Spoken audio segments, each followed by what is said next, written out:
because it's like a crossroads. You have these paths. One is really taking you to either cement who you really are, and the other Mhm. one is taking you to become somebody else that you don't even recognize. And in here, you're hearing there was shame. Yes. There was Yes. a lot of shame that was going on. And Yes. then after a while, guilt, you Yes. know, and the more that was being done, it increased it. It didn't lessen it because Right. the person didn't find out or the person didn't know.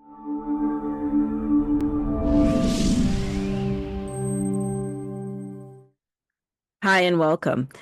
Today we have a special guest. His name is Dwain Welcome, and he is my husband. And I would like to just invite Dwain just to share a little bit about himself. What do you want people to know? Hi. Yes, I am Dwayne Welcome. Michelle is my wife. We've been married this year. It's going to be 26 years. We have two sons. What else? What should I share about myself? I'm going to be 57 years old this year. Do work in grant management and program management. And yeah, live here in New York City, in the borough of Queens. I think that's good for now. What do you think? I think that is fine. That is fine. You're able to share as much or as little as you want to share with the people. So we're going to have a discussion about integrity. And so I would like to just take you back into your archives. And I want you to think about a time where you did not walk in integrity, that you chose to be out of sync with who you really are or who you were called to be. And so I'd like to invite you just to share that with people. Sure. Thank you. I go back to this has to have been in the 90s. I had just I'd gone away to college, actually 1992. And I'd gone back. I'd actually dropped out of graduate school and I came back to New York and I was really at a low point. I'd just gotten out of a bad relationship and I was at a low point and I pretty much came back home and was going to rebuild my life professionally. And so when I got back to New York and then when uh, Michelle and I, when we reconnected and started dating and so on, I really was at a place where I felt ashamed of myself. I knew I'd left and I'd gone off to college and so on with some real high expectations of myself. And I presume that everyone had those high expectations of me. So when I dropped out of college and had to come back home, I felt like I had failed myself and I felt like I didn't fully reflect the promise that I thought people had of me. Um, so as a result of that, when we got together and so on, was not, I was ashamed of what I was doing. I started as an entry-level job at a bank teller, and I was ashamed that that's where, in my mind, I had sunk. So when it came to discussing what my salary was and what I did, I lied about it and said I think I said I was making over $50,000 or something like that, when it surely was far from that. It was about half of that because I didn't want to admit that I pretty much was starting over. So that's where I was. And of course, once I told that lie, I had to cover that lie up with some more lies. And I had to kind of try to walk in that posture and that position like I was propagating to people, to you in particular, that I was doing this. And I remember with every lie that I told, I had to try to remember the lie that I told before. And there's a part of me that is also looking at this, and there's part of me that want to be discovered, so I don't have to lie anymore. And then there's a part of you that says you get into I get into almost a survival mode. It's okay, at least here's another day that I've gotten through that she hasn't discovered the truth. So I am surviving day by day. Each day becomes my life becomes limited to not being discovered on that day. And then dreading the next day, what could possibly happen and being exposed on that next day. So it tremendously stressful. It just keeps cementing the shame and the guilt and the fear, and it blocks out thinking of anything else except just avoiding discovery day by day. Mm-hmm. That's what survival meant. Oh, today I didn't get discovered. So I lived that. It gotten to a point where at one point I was like, oh, I wish if I can just magically discover an extra money somewhere so I can cover up the lies. So that's how desperate it got. But the thing is, I was in so deep that full confession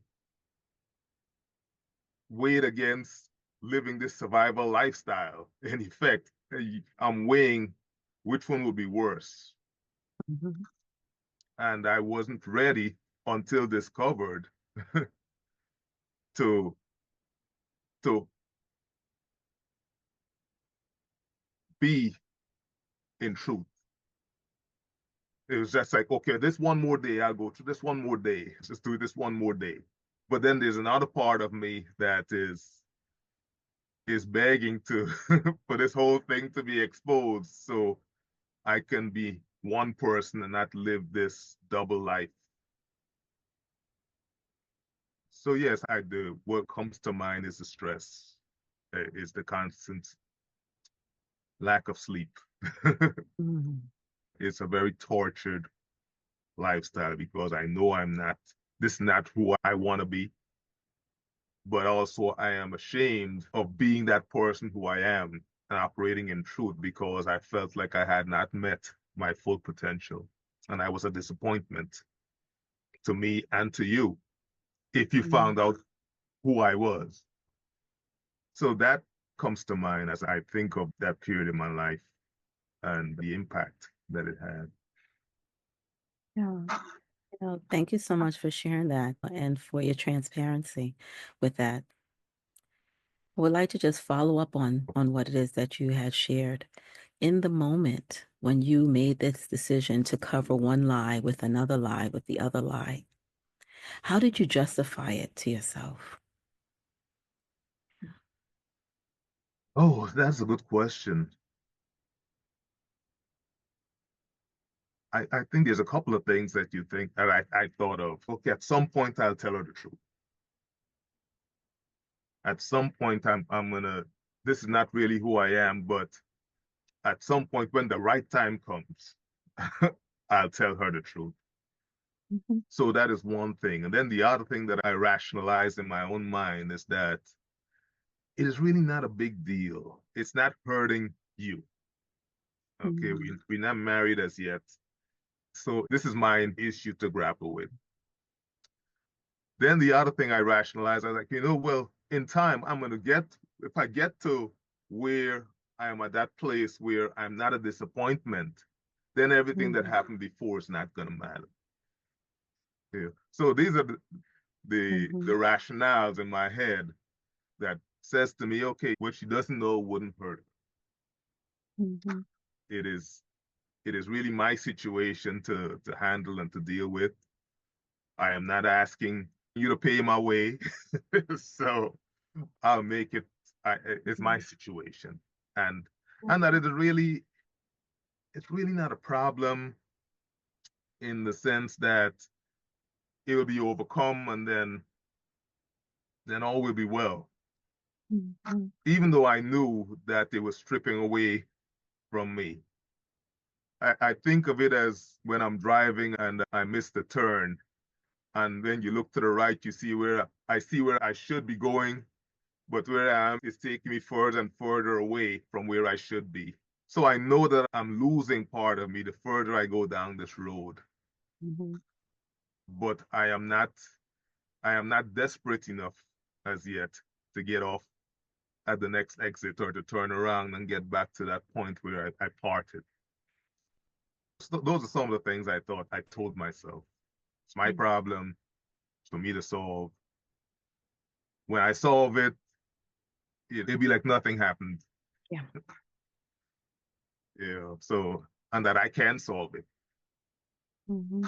That is the other big part of it, that I can solve it without exposure. That is the other piece, that I have the capacity to solve it, and that I don't see that is a problem that requires really exposure, shining a light on it, and that I needed help. Mm-hmm. Oh, and thank you so much for sharing that. It sounds like it's very easy to rationalize and justify, and you came up with a lot of reasons Yeah, as to why it is that it was okay. And the self-deception, you're hearing it there. yeah, The minimization, you're hearing yeah, it there. yeah, Those things that actually keeps you away from becoming and being the man that you know that you are.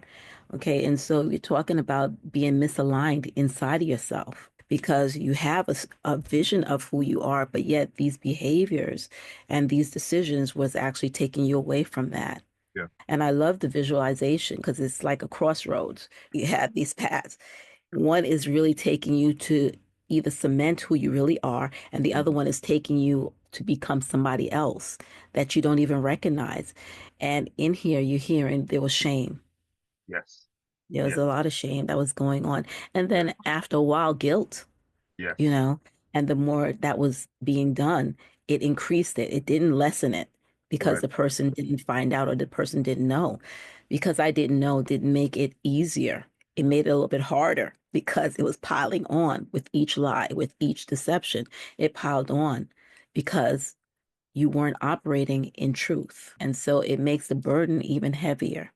And I think that a lot of men can actually relate to that because that's what the core issue is. It doesn't matter what you're struggling with if you're not living in truth, if you're not being able to be honest, if you have to play those kind of mental games or mental gymnastics with yourself, then you're not in integrity.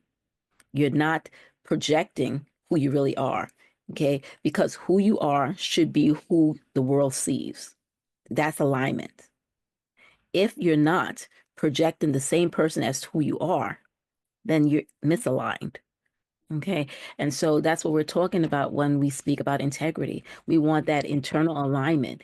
It's not even about the other individuals, it's Mhm. about you because the person that you cannot fool is you.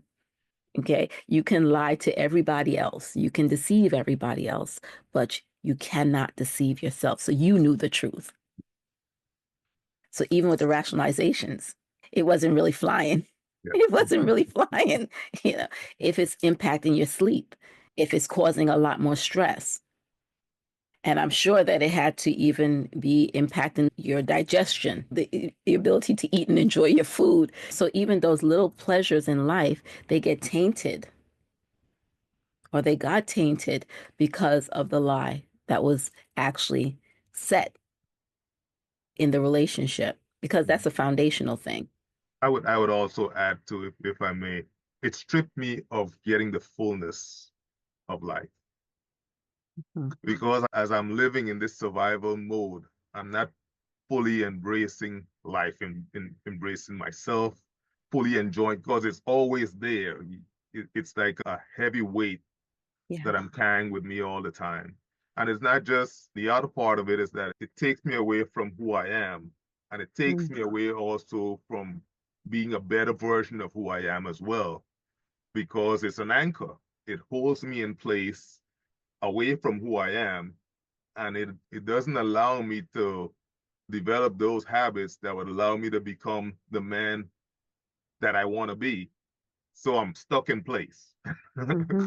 And in a place that I don't want to be, in a place where I'm uncomfortable, I'm ashamed, I'm feeling guilt. So I'm not advancing to what I want to be, and I can't even embrace who I am. So I am out there in isolation, both emotionally as well as, I would say, even physically, because I have to separate myself so that I'm not exposed. Yeah. Yeah. Misalignment inside can actually hit on many levels. Okay. Emotionally, most definitely. Physically, absolutely. Yes. But mentally, spiritually. So it impacts the essence, the totality of who you are. It goes to the core in all those areas, but it also impacts energetically. because your energy was getting sapped. Yeah. Okay. Lies sap. Yes. They rob you of your essence. So it robs you of your joy, of your peace, of the internal harmony. And so, on so many different levels, you're actually, that one act is taking away so much. It's just stripping, stripping, stripping, taking, taking, taking. It's almost like a leech. It's just sucking, sucking, sucking, you know? And it's like, when does it become too much? When do you say, okay, this is enough? And that's what I'm hearing, that it was taking so much out of you. And we know that you're not in that place anymore now. So we know that it came a time where something changed. And so we're going to continue with part two soon. So this way you'll be able to give more details about your story. And if you have enjoyed this interview with Dwain Welcome, I'm going to invite you just to listen to the next part, part two, when he's sharing a little bit more and we just explore this a little bit deeper, because it's not anything that's just unique to him. It has to do with when we're not walking in integrity, and that could be anybody Yeah. in any given situation when you're not in alignment. Okay. Yes, the people that I work with are sex addicts. And so the program that we're working on, Integrity Awakening, is for sex addicts. But this is misalignment within yourself, where you have internal conflicts, you have internal polarizations, and that can be for anybody Yeah. in any given situation. Integrity speaks to the heart of who you are. It's who you are when nobody's looking. And so we want to be able to explore that a little bit more and to give a little bit more context and frame around it. So this way you can see, hey, I've struggled with that. And if he was able to get out, how can I make my way out? And that's what we want to invite you to be able to hear and maybe even experience. And so if you're interested in doing that, we ask you just to tune in for part two. Dwayne, thank you so much. We'll continue in a little bit. Thank you.